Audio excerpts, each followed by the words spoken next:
This is John from Exnun, and you are listening to the Dan Chen Show.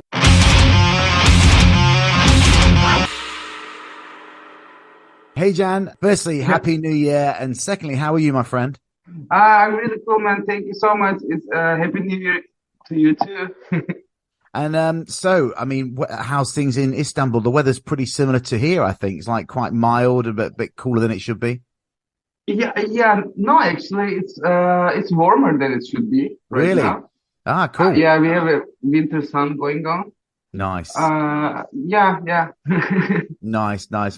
Now, you're here to talk about Exnun and so many other things as well that I want to talk to you about. Now, you're lining 2023 up to be a big year for the band. What's on the agenda and how's the new material going? Because I believe you are, writing some new stuff to back up Decomposition of an Infant Soul, which came out in 2019. Tell us more. Yeah. Actually, everything is ready right now. We are actually preparing for making the video.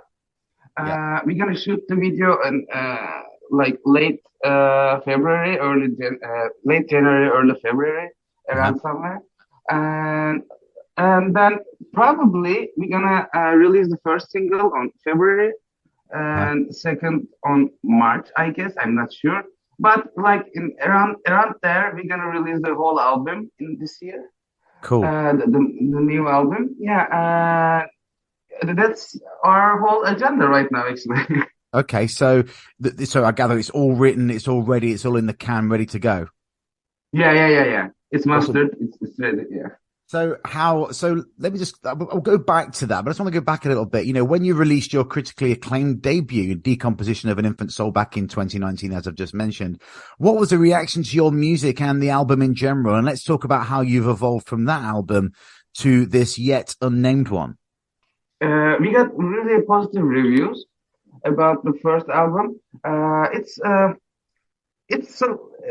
It has 4 songs in it, and they're like long ass songs. Yeah. Like 8 to 10 minutes. Comes in about 33 minutes, isn't it?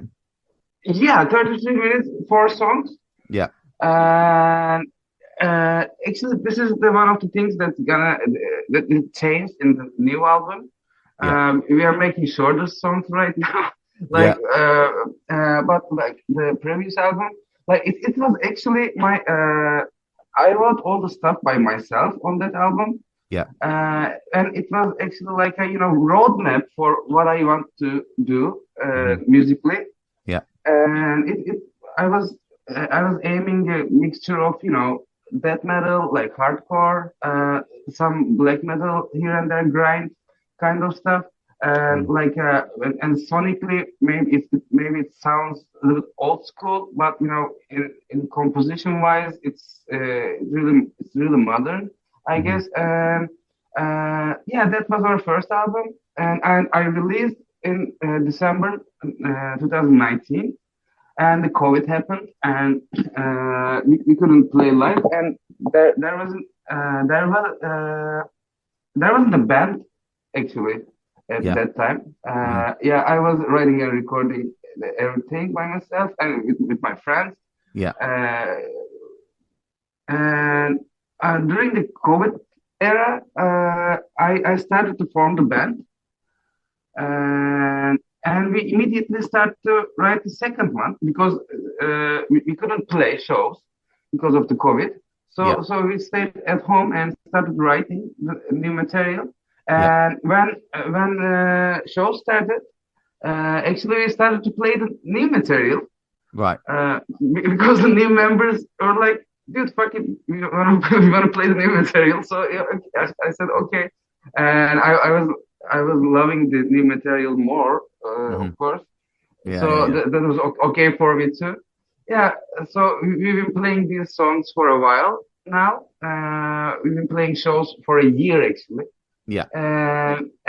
We recorded our album, and now it's ready to release. Awesome. And so what's the lyrical content of your music? I imagine you have a lot of influence to pull on from Turkey, from religion and politics being quite prevalent. Do they get into your music? Yeah, of course. Actually, the first album almost exclusively about oppression.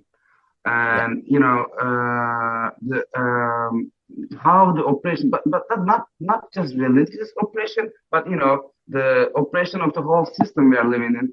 Yeah. The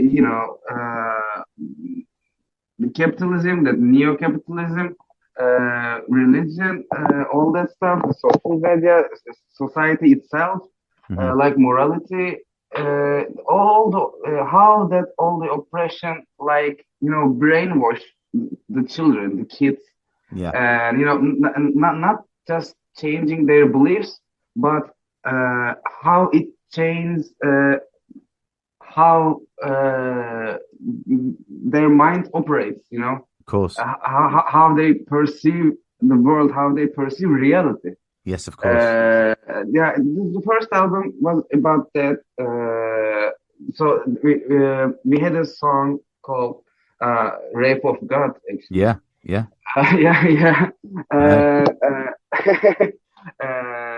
But then again, in the song, God was like a metaphor for like the God figure, the father figure, the authority figure, Yeah.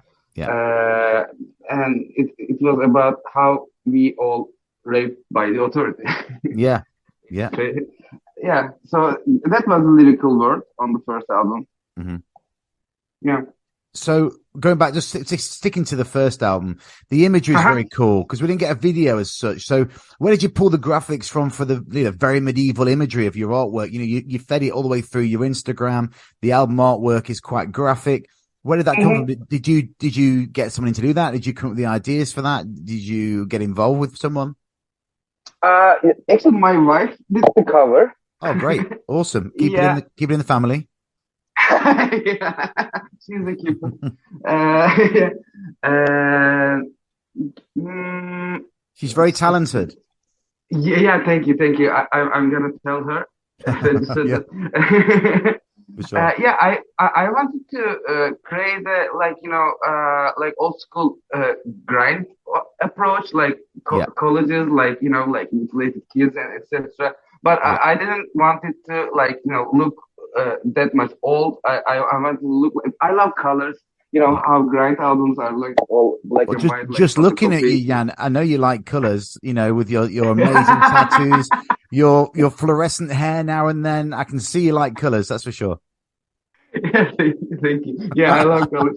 And everyone who's I listening to wanted. this, everyone listening needs to go check out some Exnun pictures, visuals on this as well.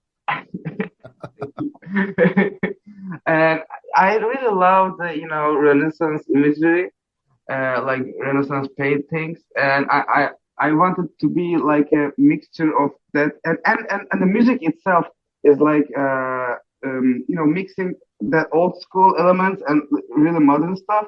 Yeah.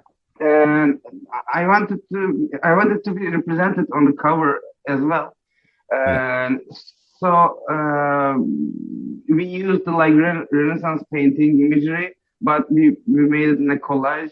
So we like manipulated it as we wanted. Yeah. Um so that was and the paintings on the like we used on Instagram. They were like real paintings, real Yeah. Renaissance paintings. Like Yeah. they're like really weird and gore Yeah. paintings. And when I saw them, my mind blown, and I said like I'm gonna use these on socials. But a lot of people thought like I'm somebody made it for the album, somebody made it for us. Yeah. But that's not the case. They're real Renaissance paintings. Yeah, amazing, amazing. Now, you touched upon it a few minutes ago regarding the genre that you are in. Now, I don't like pigeonholing any bands, right? But you guys cover so much space in the metal world, right? I mean, just a few, melodic death metal, crust punk, chaotic hardcore, atmospheric black metal. There's so many different things that I've read. If you had to choose just one of those, which would it be? Uh, Actually, on this new album, this new album sounds really different than the Oh, first good. one. Tell me more. Tell me more. Yeah, not like a completely different band, and you still can see what we are trying to achieve there on both albums. Yeah. Um, but of course, a lot of new members joined the band, and now I wrote the whole album by myself, the whole first album by myself, Yeah. and we wrote the second album together as a band, and it made all the difference. Hmm. So it's still chaotic, still. What we're trying to achieve is like the find that sweet spot that like when the late 80s, early 90s, like all the trash, Yeah. death, grind, and hardcore bands, like almost doing the same thing. Like they were sharing, a common core, Yeah. and we want our music to evolve around that core. So it goes to thrash, it goes to hardcore, it goes to metallic hardcore, it goes to death, it goes to grind. Yeah. But in composition wise, we wanted to try some modern approaches as well. So we use noises, like we use shitload of breakdowns, All right. Yeah. and so yeah, it's a really cool mixture of old school and modern metal, in my opinion. So uh, because of the core that our music evolves from, Yeah. we uh, like to call it like hardcore slash death metal because basically it's hardcore and death Yeah. metal. Yeah, I know. And I'm looking. You just whet my appetite to hear the new stuff as well. So I'm excited about that. Now, just going a little bit back into your history. Now, a lot of people know this, but especially outside of Turkey, you had a bit of a past with a more mainstream band in Turkey, right? With Yeah. which a lot of people know you for, especially in that part of the world. How did you evolve from that to this? Tell me the history of the band and how you got together. And is it a small pool of musicians in Turkey to choose from extreme music, or is it quite a thriving scene? Give me some history. Okay. First of all, it's both in Turkey right now. It's a really small and thriving scene. Like we have like in Turkey like 80 million population. Yeah. But like the whole metal scene, maybe and plus punk scene, maybe like 10,000 people at most. Yeah. And and they're mostly in Istanbul and Ankara. Hmm. But despite that, we have a lot of bands, a lot of cool bands. We have really great bands. Some of them going global time to Yeah. time. And it's but yeah, they're like a little pool of musicians. Yeah. And like every member, every musician playing in a 5, 8, 10 bands. Yeah. So It's like Iceland. Iceland's the same. yeah, is that I don't know. I didn't know. So yeah, it's mostly the same people Yeah. on different bands. So come on, let's take me back to your pop. When you call it pop, and how did you get Yeah. from that? How did you get from that to here? What happened? Um, I always grew up with like listening to punk and metal. Hmm. But like when I got to my 20s, like I was, it was and how can I say it? It was soft. It was a mellow era for me Yeah. in my life, and I was listening like soft rock, pop rock, alternative rock as well. Yeah. And so, and like I uh, I was becoming a songwriter, than an instrumentalist or a riffer. I was becoming a songwriter in Yeah. a traditional sense. Hmm.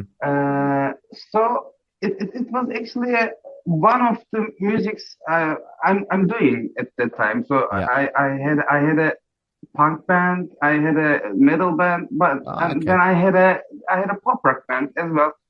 So obviously the pop rock band had the the biggest commercial success. Yeah. Then it got so big, so every other thing in my life like faded away. Hmm. So it was just that time at that time, and it lasted like 7 years or something, and it got really big in here. Yeah. But after a while, like I think I got bored because Mm. I wasn't just that, and it wasn't satisfying me anymore. Hmm. Like like fame and money was good, but Mm. I could feel like empty hole in my soul, I Yeah. guess. And I went to LA, and we lived there like 3 years, I guess. And there was like a metalcore, like gothic rock band we Yeah. had there, like called 7 Day Sleep. Yeah. And after that, I was like, you know what? I wanted to create the music, like I wanted to create the darkest, heaviest, like weirdest music I could ever create. I Hmm. wanted to do that. So I talked it with 7 Day Sleep, and they said no, it's not what we want to do. Mm. And then I said I guess I have to try this, and I want to make this music. Um, and like this is how Exnun started for me. Yeah. And I started to write the songs, and I recorded it with my friends, and I released the album. Then I found the other members right now like Ersin, Ozan, and Engin, and now it's whole another band. Yeah. I mean, you've come full circle from where you've done a whole lot of stuff. Yeah, Wow. yeah. Now I'm going to move on to talk about this. And now, obviously, sticking with the Turkey theme, I mean, this is probably a dumb Western European mental thinking, right? But are there any limitations to your music? Have you ever been like, has there been any like, censorship or anything like that in Turkey? Does that exist, or is that just nonsense? Yeah, in mainstream, of course, yes. Yeah. Uh, uh, there are a lot of censorship, and I mean, actually, it's of course there's real censorship as well, but most of it auto censorship, the Yeah. because people scared from what could happen Yeah. to them. Yeah. But about underground music, nobody cares about underground music in Turkey. So it's a really closed circuit. It's a really closed community. Yeah. So the people who would like to censor you couldn't even hear you, couldn't Right. even know you. Yeah. I mean, So you're not Bul on Oysoy, are you? Turkish? yeah. Of course, Bülent Ersoy, yes. Yeah. I mean, the government loved her. You know what I mean, didn't they? They love her. Yeah. Yeah. Yeah. Yeah, Exactly. we love her. Yeah, Yeah. we love her. She's She's a massive. diva. She's one of the biggest divas in her country. Exactly. I mean, it's a really weird country, man. It's like Yeah. a lot of weird things going on, and a lot of hypocrisy going on. Oh, yeah. Yes. Like Yeah. like Yeah. like as in this case, like the Bülent Ersoy is one of the biggest divas in the Turkey, Yeah. but there are a lot of homophobic hate going on Yeah. Yeah. Yeah. in here as well. Yeah. So it's really hypocrisy going on about this. But this is, for instance, like we have a song called "Rape of God," and Yeah. I'm sharing it freely, like on my accounts as well, and nobody cares about it. Actually, the thing is, but if I would release in Turkish, if I translate the "Rape of God" to Turkish and release it that way, that would be a really, really mess about it. It would be a really problem, I guess. Yeah. I'm sure. Because one of the reasons, I guess, the people who like to censor it, I think they don't have a really good English, so No, they don't understand. Yeah. yeah, That's good. in English, Just keep in keep English, doing you it. can write. Keep doing it. Yeah, you got to keep doing it. I love it. I love it. Plus, it's all good. It's all good publicity. Yeah. Keep doing it. So where does the name come from, Exnun? Where does it come from? Is it literally an Exnun? Is it something else? I mean, I Googled it and there's some weird shit comes up when you Google it. Have you tried it? Don't Google EXNUN if you don't want some shocks come up, I tell you. Actually, it's coming from a poem. From a poem, Uh, yeah? yeah, a poem. I think it's called like a confessions, like a or dial confessions of a gay man and an ex-man or something like that. Right. I'm sure I can't remember it Uh-huh. exactly right now. But when I see the word ex-man, I was like, wow, this is the most satanic thing Yeah, I love I've it. ever heard without being satanic, like Yeah, I without love being it. on the nose. Yeah. Like she gave up. She said, "Fuck you," and Yeah. Yeah. I love it. I she's the love it. ex-nun now. That's Yeah. it. You don't get many of those knocking about. Now, where do your influences come from your metal side? You know, when you're growing up as a kid or when you're in your teens, where did your metal side come from? And what, you know, with your past as well, I'm sure that your taste is pretty expansive. Yeah. It is actually. In metal, actually, I come from punk. Yeah. Mostly. Most of my, middle school and high school years, like went by like listening a lot of punk. Uh, like most of the skate punk actually. Yeah. Like the bands like Melancholy, Bad Religion, Pennywise, like Vegan, Yeah. stuff like that, Rancid, and a lot of Megadeth, of course. Yeah. Mostly In Flames and Dark Tranquility at the Gates. Yeah. And after a while, of course, in early 2000s, I started to like listening to new metal, and from there, I started to listen like heavier things like the hardcore or death metal and thrash. Hmm. And and at some point it stopped. I don't know how, I don't know when it stopped. But after I listened a lot of progressive shit. I listened a lot of Dream Theater on my college years Hmm. and Opeth. Yeah. Yeah. And this pop rock band Mm. model happened, and for a while it was only like emotional pop rock songs, soft rock Mm. songs, Mm. and and after a while, when I wanted to finish the end the band and to move to LA, Mm. I was listening a lot of metalcore then, and I really wanted to discover darker and heavier things.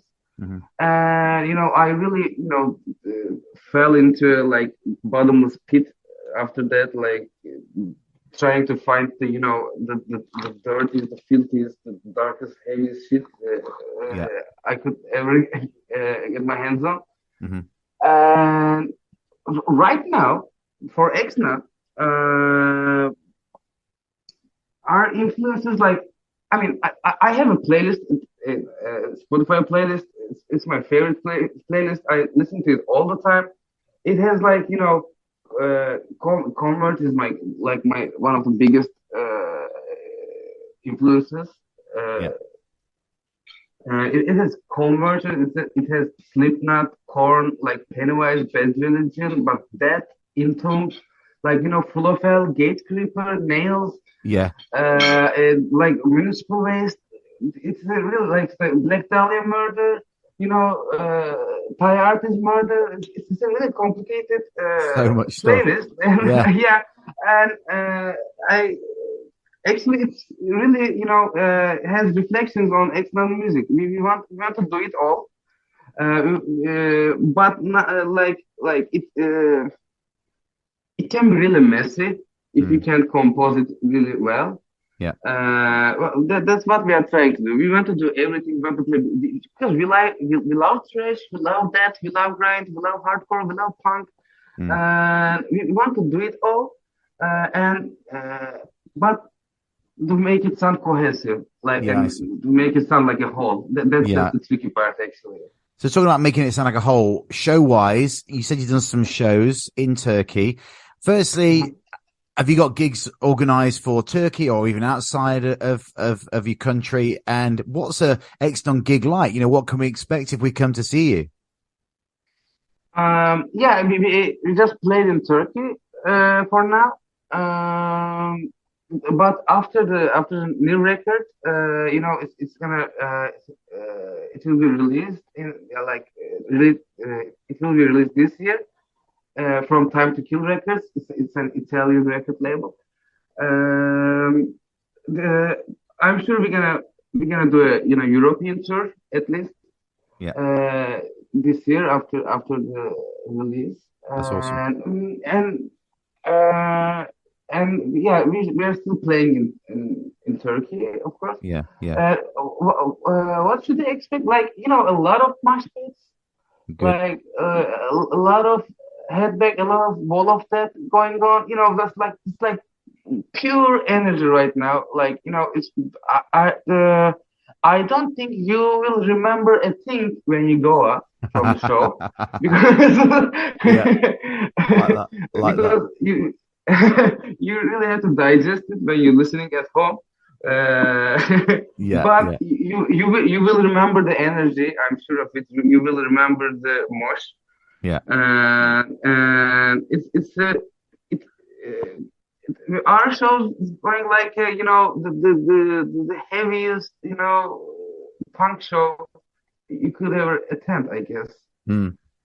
Looking forward to, well, hopefully see you at some point this year, you know. So what's on the band's bucket list in general? I mean, obviously you got the album coming out this year, some tours. What for the future? What can we expect? You know, are you ones to watch? Um, you know, I think we'll see. We don't know as well. We're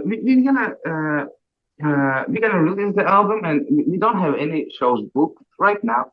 Yeah. And our first goal is like, the manager, a little Europe tour Yeah. uh, after the release.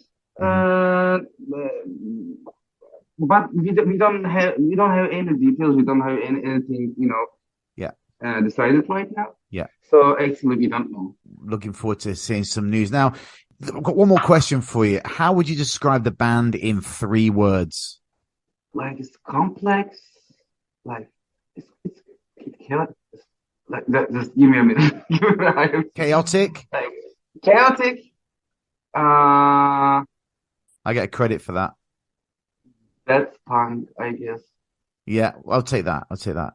Well, Okay. Jan, thanks so much for joining me on this week's show. You know, I really appreciate the time and looking forward to seeing what Exnun has for 2023 and see you on the road. I'm hoping that the album won't take too long to come out. Yeah. We hope as well. Yeah. Thank you for the opportunity. I enjoyed it so much. Thank you so much.